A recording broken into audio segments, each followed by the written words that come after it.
Just when you thought things were slowing down, they pick right back up as we have multiple wild reports surrounding the Montreal Canadiens, including a former agent detailing a lot of insane details about Sidney Crosby and what Sidney Crosby to Montreal will look like, and a big report from Nick Kypreos on Nazem Kadri about how he would waive his no movement clause to go to Montreal, but there's a very interesting wrinkle we have to discuss that as well. We got all that plus a fantastic little look into what the future looks like for Montreal coming up on this episode of Habs Digest. And we'll start with that, Jesse, as NHL Fantasy Hockey has been tweeting their top 10 25-26 fantasy players aged 23 and under for each division. And when you look at the Atlantic Division here, 4 out of the 10 players are Montreal Canadiens, with Lane Hutson number 1. I'm shocked to see Ivan Demidov all the way down at number 7. But Slaf there, Bolduc, I think Matthew Nye should be a bit lower. But regardless, Jesse, to see the love that everyone is seeing for Montreal, I know this is just the Atlantic Division, but honestly, a lot of these guys could very well be in like a top 25 list for the whole NHL. And it's cool to see Lane getting that number 1 spot over guys like Tim Stützle and Lucas Raymond. The math just checks out, Josh, on this. The fact that we got just phenomenal, that 40% of the best U23, U24 players in the Atlantic Division are the Montreal Canadiens. Basically half of them, of the best, we got the best young players in this division. Just absolutely phenomenal. Now, it is a little bit surprising as well. Lane Hutson, amazing to have him at number 1, but Bolduc is kind of a pleasant surprise to see him cracking this list as well. But when you start to look at his production over his young career, I mean, absolutely, this does make sense. Absolutely love to see Hutson at the very top of this list, getting that respect. I'm just so curious to see what he's going to build off of it in his sophomore season. You know, he's not going to be resting on his laurels. He's just going to be saying, like, you haven't seen nothing yet. Like, watch me go. I'm going to be shimmy shaking like you've never quite seen before. I mean, you know, I feel Demidov should be ranked higher on this list. Guys, get Ivan Demidov on your fantasy hockey league. You're not going to regret that move going forward. This guy's going to absolutely light it up. So again, this is just showing that youth movement that we have, that we basically got close to half of the best players, the best young players in that Atlantic Division. And of course, that just checks out with the amazing work that this young team is doing. Oh, I know Ivan Demidov is going super early in the Habs Digest Fantasy League coming up this year for some of our hat trick tier members. But yeah, unbelievable stuff there. And I wanted to shout out Slaf as well. I've been seeing a lot of Habs highlights from last season going around, and I swear it feels like every single goal that our top line scored, Slaf made some kind of good board play or a good pass. And just again, the points, yeah, you know, he did break his career high in points by 1. He didn't quite get to that 20 goals, but you see the pieces coming together, and I am waiting for him to explode this year. Not to mention the hits and the block shots that he gets. Led the team in hits, was one of the highest there for forwards in the division in the league. So it's like Slaf has that huge fantasy upside, and Ivan Demidov, can't wait to see it. Leave some love for our boys down below. As Jesse, we got some insane reports coming out today, and you know, we got Kadri, we got Sidney Crosby. Let's start with, I think, the Nazem Kadri stuff. Maybe it's hard to say. There's so many crazy things coming out, and the first thing I wanted to get into is this. So Nick Kypreos came out and said, given how thin the market is for centers and how well he played last season, Nazem Kadri's stock has never been higher if Flames general manager Craig Conroy chooses to pull the trigger. 2 teams that Kadri continues to be linked to that he appears willing to lift his no move clause for are the Montreal Canadiens and Toronto Maple Leafs. Now, we talked about this in the stream yesterday, as there have been rumors coming out of Calgary, how they're saying like he could be on the move, he doesn't really fit their timeline, and we gave our thoughts on that. Again, Kadri, a great player, but there also have been some conflicting reports. Jimmy Murphy coming out saying, here's the wrinkle, I'm told the interest is not mutual with the Habs. So, but does that mean that Kadri is not interested in Montreal, or Montreal's not interested in Kadri? Not really sure, but he said it sounds like the Flames are trying to create the marketplace. Look, Jesse, again, we talked about this yesterday, and I suggest people go check that out. But to me, just to reiterate, in case people didn't watch the stream, like, to me, Nazem Kadri fits a very specific timeline for a team, and you're okay taking on his 4 years at $7 million if you're ready to win the cup right now and don't care about the back end of that. I feel Montreal's not in this position. I understand he's a 2C, he's a left-hand shot for right now, but I don't think Montreal would be willing to give up the assets necessary to land a star player like him. And it's a great point that you make. At 34 years of age, the really biggest impediment to making this deal happen is the term. It's the years left on the deal. That being said, the production is still really good. Like, this guy's a little bit older, but he's still producing an amazing 35 goals last year, above Nick Suzuki's 30 goals. Of course, Suzuki had more goals overall, but like even the year before, Kadri had 29 goals. Like, he's getting older, but he's still producing. And I've mentioned that as being an ongoing trend in the NHL. Players are taking better care of themselves. They're conditioning more than ever. And we're seeing the results. So for me, that's still interesting. While the term is it's still kind of, there's some risk involved there. The production's on point, and you have to say that. I know Kadri's kind of a polarizing player. There's been some different things there, but at the same time, the production's there.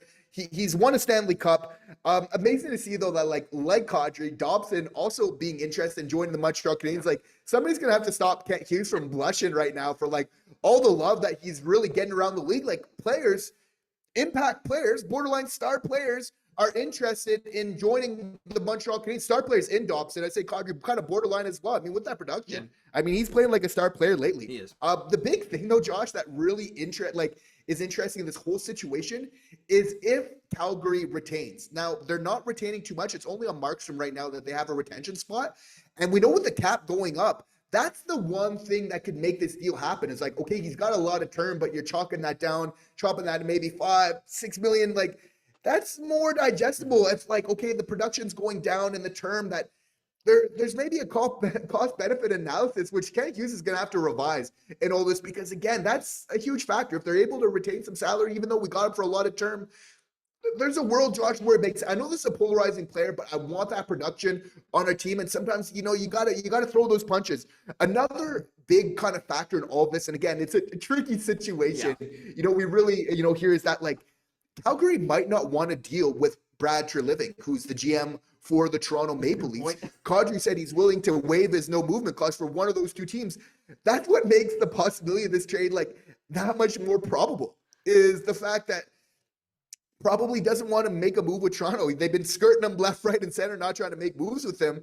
It seems like that'd probably be the one team they're willing to kind of make a move with Montreal. And it just so happens, I would argue that Montreal's in a much better position than Toronto to give Calgary exactly what they're looking for in terms of the futures, those prospects, to kind of really get that retool, that reset, however you want to kind of term it, for the Calgary Flames off to a great start. I mean, where better to come than Kent Hughes if you're looking to really rebuild your team properly? So, I mean, there's some interesting factors. It's not the perfect answer, but sometimes, Josh, like, in life and in hockey, it's like you can't wait for like that perfect moment, that perfect player. It never really kind of comes. Sometimes you just got to kind of draw your line in the sand.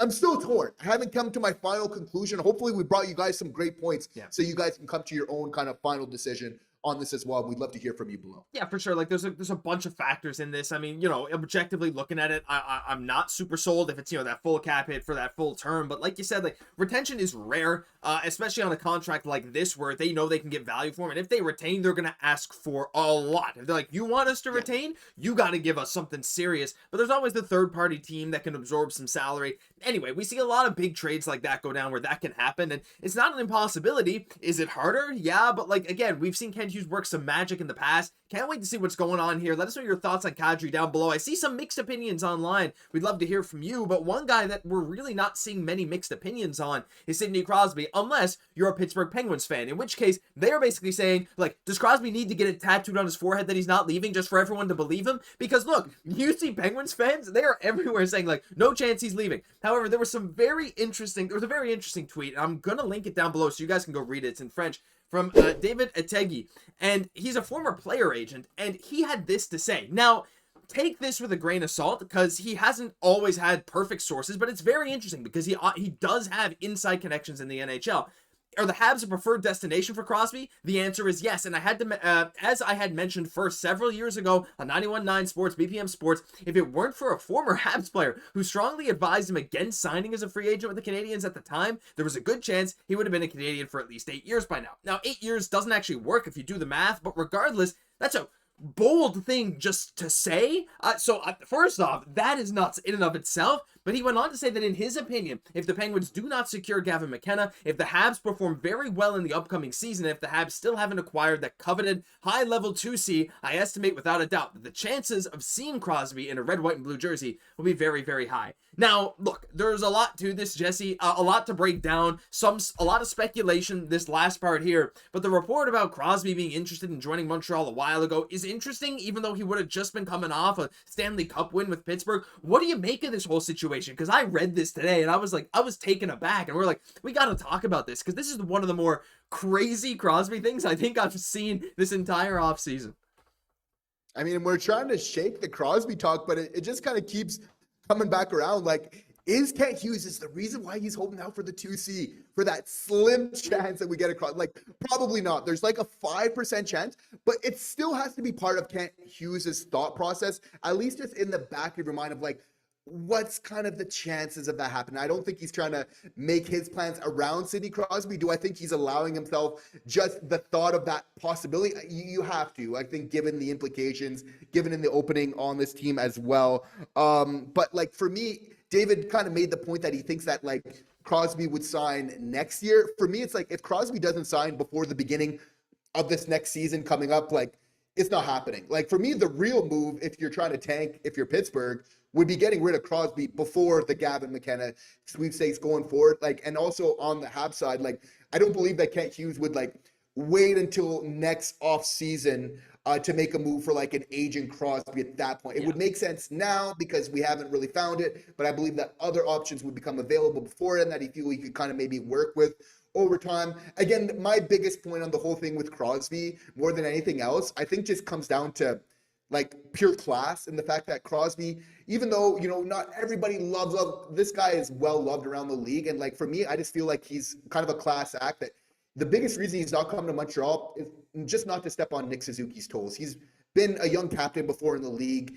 And just as I'm sure he enjoyed being that captain and he wouldn't, even though obviously being a generational player, it wouldn't make sense to have somebody kind of come in and supplant. I think he just gets from Nick Suzuki being like a young captain on the team that, you know, what that would kind of, although that would help the Montreal Canadiens, maybe Nick Suzuki would be open to that. I think he realizes that they have another leadership group that it's kind of time for them to kind of take that over at this point in time. I don't see him, you know, it's hard for Crosby to come over and say like he's not the guy. Like if he's coming over to Montreal, like he's going to be the center of attention. I just don't know if that's exactly what it's looking for. I'm not convinced that's maybe even in the best for the Montreal Canadiens. It's hard to argue against having a Crosby, but I think this young team, like getting to learn and kind of do it by themselves and like Nick Suzuki to be that leader again, you know, in the locker room without like it being completely uncontested. I think it's probably important for this team to get that proper leadership in that right direction kind of going forward. Again, very interesting to note, like, again, and we're just bringing this up because Crosby's a winner. And like, we know that like, he wants to win. If he's staying in Pittsburgh for this next year, it's not because he doesn't care about winning. It's just because he wants to do right by this team and just kind of have that next generation.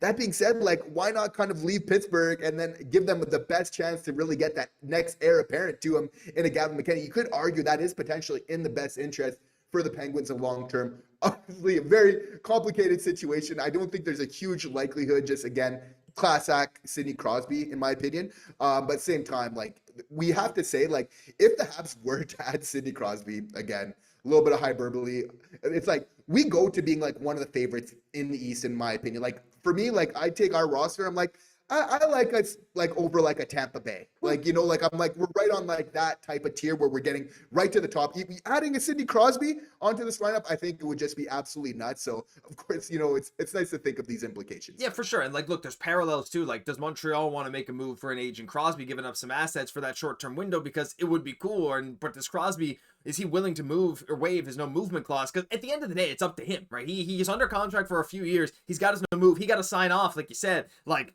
will he do it? You know, in favor of Pittsburgh? It's like business decision versus personal, and there's all this stuff. And yeah, adding him to the roster would be amazing, and I would love it.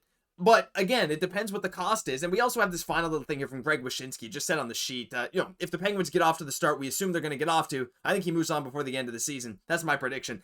I don't know, because like also there's reports that Crosby wants to play out the full time that Malkin's in Pittsburgh, which would make a lot of sense too. And this is his last year. So I don't know. We got people saying they think he'll move this year. We got people saying we think he'll move next offseason. And then Crosby and the Penguins camp are kind of saying we don't think he's ever going to move at all. And bringing him to Montreal, like you said, would make a lot of sense. There's some pros, some cons. It would just be amazing to see him in a jersey, but what would the cost be? How would it affect the leadership group? There's so many ulterior questions here, and we got to hear from you guys. What do you make of this report, and would you be willing to move stuff for Crosby? How far would you be willing to go for a near 40-year-old center for this team? We got to hear from you down below, because that'll do it for this episode of Habs Digest. If you enjoyed, leave a like, comment, subscribe to the channel. Thank you for tuning in every single day. I'm Josh Gosse, my host, Jesse Poirier. We'll catch you in the next one.